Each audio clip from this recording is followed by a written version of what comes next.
Wireless Android Auto and Apple CarPlay head units or screen-based units with a separate display, obviously similar to Carpuride, similar to Eonon.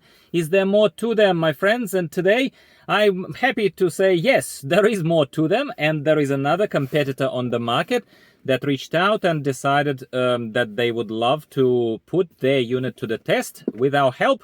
With this mysterious white box. It's not fully white, it's just a bit of a glare on the screen. I'll try to move it a bit closer. There is a thin contour of a screen on it, and this could deceive you as a really massive iPad or something, or like a phone, because that's what this packaging is. Obviously it's oversized, but this is how CarpodGo decided to package their unit. There is certainly not all that much information on the box. That is all to it. However, my friends, there is so much in this box, oh my lord, which is why I have isolated it into another exclusive unboxing video, which is on my sister channel, which is called Auto Gear Reviews. If you are not yet a subscriber, yet you're watching my Value Cars Australia channel or something like that, you may be interested to, first of all, see the unboxing. Trust me, you don't want to miss it because there is quite a lot. Plus, it features my cat. Yes, it does. Spoiler alert, it features my cat. Cat does not come included with this package, by the way.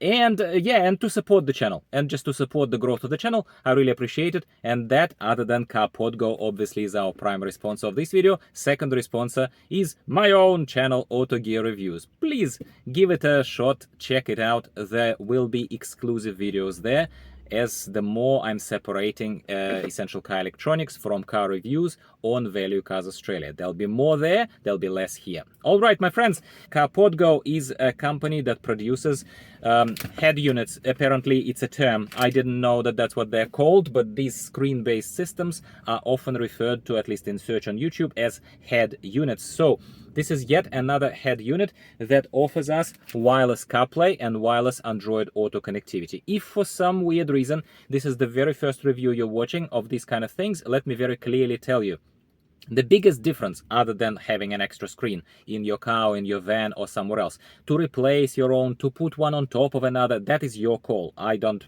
judge, and there is no specific prescription of how to go about it.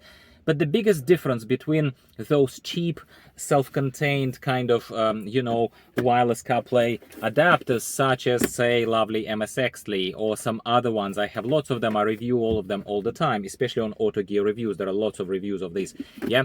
The biggest difference is the fact that in order for that small adapter to work, your car, your infotainment system already needs to have the smarts of containing wired Android Auto or wired Apple CarPlay. And all that dongle does is creates wireless connectivity to it. That's it.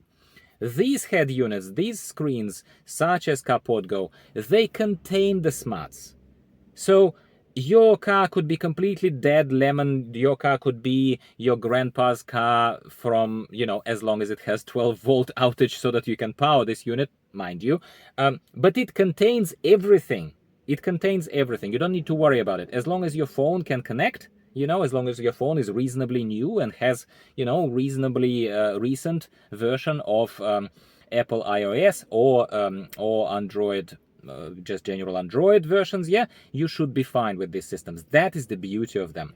Now, at the face value, if I have to kind of assess CarpodGo, I would say that it is, very aesthetically, very, very plainly packaged and presented product, which is very, very interesting, because normally that packaging is what sells the products. Often if you go somewhere into a shop, other than going through a review like mine, you would judge the book by the cover. That is how we're built. It is not a judgment on you or on me. We are just, as human beings, we respond to signals that are prompting us to buy a certain product or walk past another product, right? Well, I'm sure I have made the case pretty clear. That's not me even criticizing it, it's just me calling spade a spade. This white box has a lot of stuff inside of it, but outside there is nothing that I would walk in a general kind of electronic store, such as JB Hi-Fi in Australia or something else, I don't know, Bingley or something, and nothing would prompt you to get this. That is what I think as far as marketing is concerned. I know they tried to be stylish, CarpodGo, and I applaud them on this, but that is where it's not a critique. It's just a free advice from me as a consumer who is also reviewing these products, I think that they missed the mark. They should have put, I'm not saying litter it all over the place with all sorts of information, CarpodGo, but I'm saying you absolutely could have made use of this white space to give a tiny bit more information than minuscule writing over here in the corner that it is supporting Apple CarPlay and Android Auto. I'm sure my viewers would agree with me, or at least tell me why you disagree, if you do disagree. Conversation is healthy. Now, let's fire this lovely thing up and keep talking about it. I've done a temporary installation of this in my car, as in my other unboxing and review videos I said to my fellow enthusiasts of essential car electronics that I always recommend doing a temporary installation of your units, especially head units like these that require quite a bit of placement, first and foremost. And then, once you're happy with this placement, once you moved it a little bit, you can then properly screw it in, whatever you need to do, glue it in and whatnot, because CarpodGo is offering, again, quite a few contraptions that are allowing you to fit it in, pretty much whichever way you like.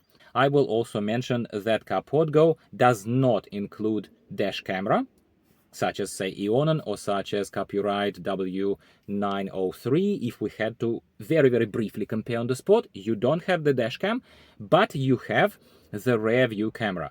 And technically speaking, if you choose to connect this rear view camera in some smart contraption way that it faces forward, well, who's going to stop you? You can probably do that, but we are not going into an in-depth review like this because it's a temporary installation. Initial impressions are that it's one of those head units that are giving you a little bit of extra compared to just a basic, say, old Carpuride, the cheaper version of Carpuride W901, not 903, 901 without the dash cam. So it's a similar one to that unit, I would say.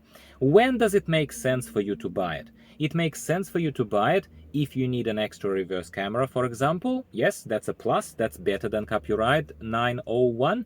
And if you got it relatively cheaply. So my links in the description always offer you some kind of discount. So check them out, see exactly what the company is doing, because promotions change. All that kind of stuff is subject to change always. That goes without saying. I think it's a solidly made unit. I'm quite impressed with the build quality so far. I haven't obviously used it on a permanent basis. This installation is temporary. It is just early impressions.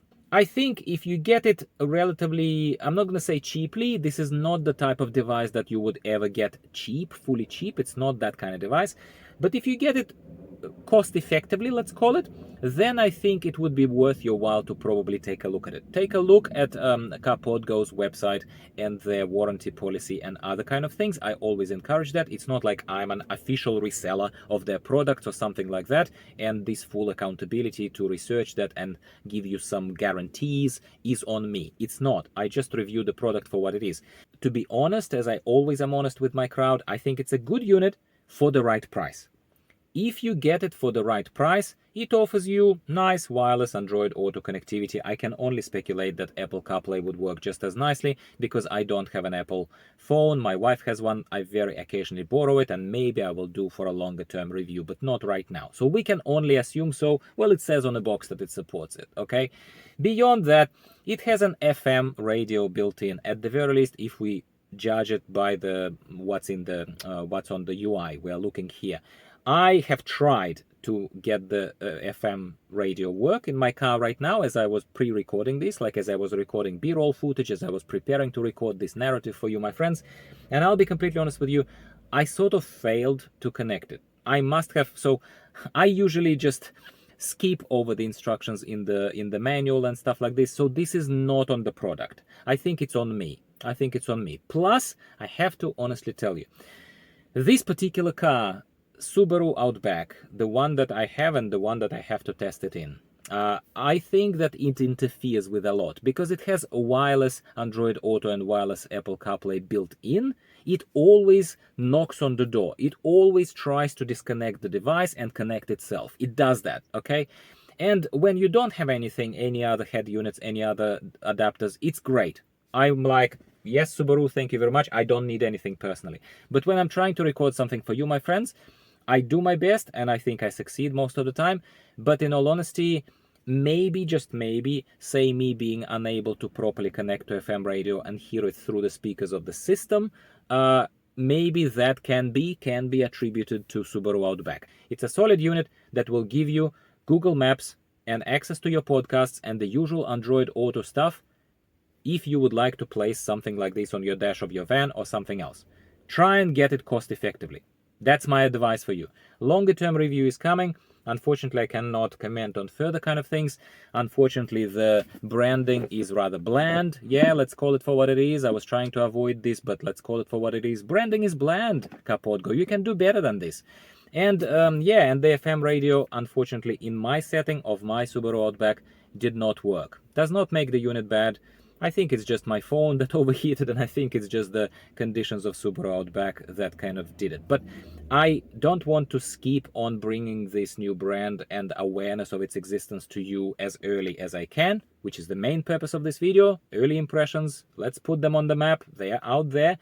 And then, yeah, let's reconnect on Auto Gear Reviews and have a chat about how is it long term when I have a little bit more time and perhaps a different vehicle. So I'm going to follow up with obviously not talking to you from Subaru Outback, but probably from MG ZST that my wife is driving, different car. I test a lot of units in it. Always appreciate your support. Check out the links in the description to CarpodGo and other different products that our sponsors are offering us. And I'll talk to you next time about something else, essential car electronics or cars related. Goodbye for now.